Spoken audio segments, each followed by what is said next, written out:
What's going on, ladies and gents, boys and girls, guardians of all ages, Joker back again, once again, and welcome. We are not the comic historian, but regardless, today we will be taking a look at the Fall of Osiris comic and dramatically reading it back to you. All alterations to the panel, text, and images are to avoid copyright problems. All art is owned by its respective companies, and this intro is blatantly ripped off from the comic historian. Now, for those of you who do not know, Osiris is the most infamous warlock who has ever existed, and the last safe city on Earth banished him. The Fall of Osiris is touted as being the story that will reveal these hidden truths. What was Osiris teaching that was so dangerous, so pragmatic, that it split the city down ideological lines, so horrible that it warranted a death sentence in the form of banishment? You know the truth about all of this, don't you? You're the only one in all of reality who does. So, even though I've never told anyone what really happened, you still know. Which means, you're the only one I can trust. My story begins and ends as it always has, with him. He was the best of us, the strongest, the wisest, and we banished him. They can't be bought, they can't be bargained with, and when you kill them, more take their place. They're called the Vex, a threat from outside this universe. They'll kill us all if we give them half a chance. To be fair, Osiris, Ikora interrupts, since the Traveler arrived, the Vex aren't the only ones who want us dead. Most of the galaxy does. True, Osiris replies, but the Vex are a unique threat, Ikora. There is at least a chance that the other races will tire. There's a chance they'll die. The Vex won't do either. Puzzled, Ikora says, if what you're saying is true, we'd need to be on watch for them for what? Forever? To which Osiris replies, not forever. Forever is linear. We must fight them longer than forever. Later, after some nondescript time skip, we see Osiris, his ghost Sagira, and Ikora Rey walking down the street followed by a group of other guardians. Ikora is chastising Osiris for something he said. Osiris, you can't say things like that, Ikora shouted. To which Sagira replied, pretty sure he just did, prompting Osiris to intervene, stating the obvious. One must always speak the truth. Ikora then goes behind Osiris's back to his other students to try and clarify what he meant, saying, what Osiris meant when he spoke was exactly what I said. The Traveler's death was a gift. You can't mean it, Ikora replied. The Traveler sacrificed itself to save us. But it wasn't. Osiris interrupts. Look at it, Ikora. Tell me what you see. I see the one that created all guardians like us, our ghosts. It gave us the power to protect ourselves. All of this is true, but it is also the one that brought these threats to our shores. The Traveler is the first mover for the Vex, and all the other threats we now face. If you want to know who is responsible for the death of billions, there is your answer. Osiris's forbidden truths would turn him into somewhat of a celebrity. And like Pandora's box, once opened, you cannot simply put it all back. Osiris, being Osiris, either didn't understand the benefits of becoming a celebrity or didn't care for it. Likely a little from column A and a little from column B. He was focused on fighting a never-ending battle against the literal forces of darkness. Ikora wasn't the only one concerned about Osiris. A titan by the name of Saint 14 tried to break through to him, tried to make Osiris understand what was coming. They would meet in an open field.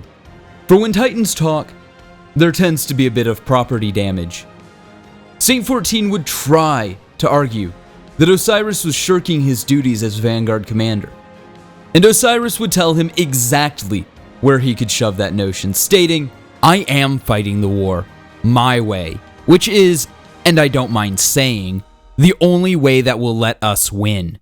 And then they start fighting because might makes right or something, and We can't show a Titan being logical or reasonable. No. That would be too silly. A philosophical Titan? Who needs that? Nope. Here's a Fist of Havoc, and it's time to go punch and or headbutt things. There's a bit of irony in the conversation that follows, knowing what we know now about the speaker. Tell me, speaker, what more does the traveler want of me? Goal. I speak for the traveler. I never said it spoke to me. In the fight, Osiris would question the legitimacy of the speaker, to which Saint 14 would reply, "He is the voice of the traveler, brother. When he speaks, we should all listen." I speak for the traveler. I never said it spoke to me. Osiris replies, "Everyone obeying one man isn't a civilization. It's a dictatorship. There must be room for dissent, for skepticism, for research." "There is, my friend," Saint 14 replied, "but not for us. We are soldiers, and you are supposed to be our leader. Do not lead us to a place we cannot go." Osiris, clearly fed up with this conversation, states, "And what would you have me do, my friend? Abandon my studies? Hand this world and everyone in it, including your pigeons, over to the Vex? I would have you stay on the path with us. Please, Osiris, don't do this." And with that, Osiris turns and goes back to his ship, telling Saint 14, "My path is my own."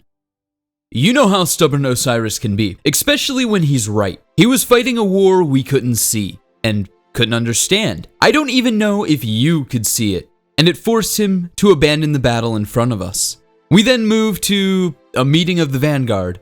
Ikora Rey is standing in for Osiris. They chit-chat back and forth about the validity of a report by some weird hunter named Cade 6.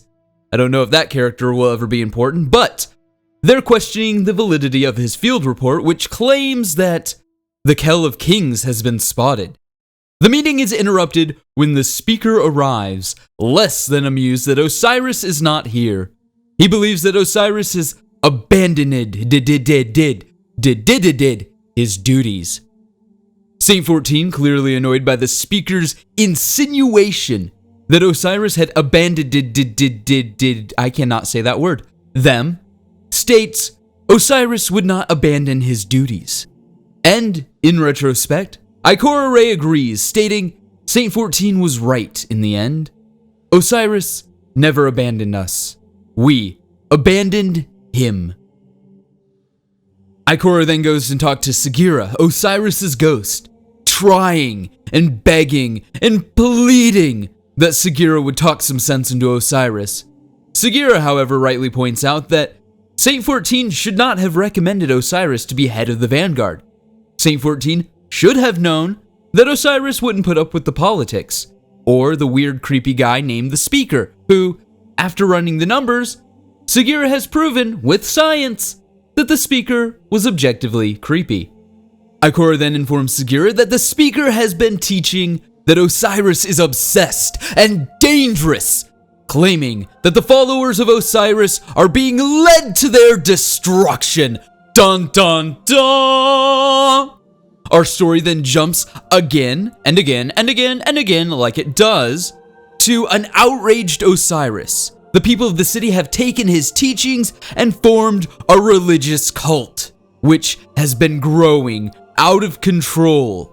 Osiris believes that the only way to fix this is to write a book, as to not have his words twisted. Ikora points out that any book Osiris writes will be treated as a holy text. Osiris doesn't think that this will be the case, because he will be very, very clear in making sure that this is research, not religion.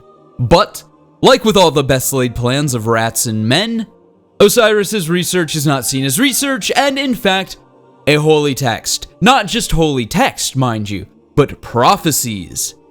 One day, on just any average day, the speaker just so happens to be walking through the city, with Saint 14, his main acolyte, right-hand man, walking with him. They come across a vendor selling Osiris's book, The Prophecies of Osiris. Learn the future, know the traveler's true purpose, prepare for the darkness. And like any religious zealot throughout history, when faced with a dissenting opinion, the speaker orders the books to be burned. As he said, he will not have this heresy infecting his city.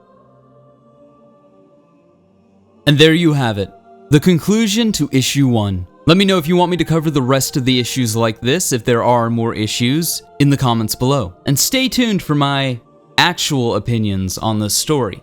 And like always, ladies and gents, boys and girls, guardians of all ages, stay frosty.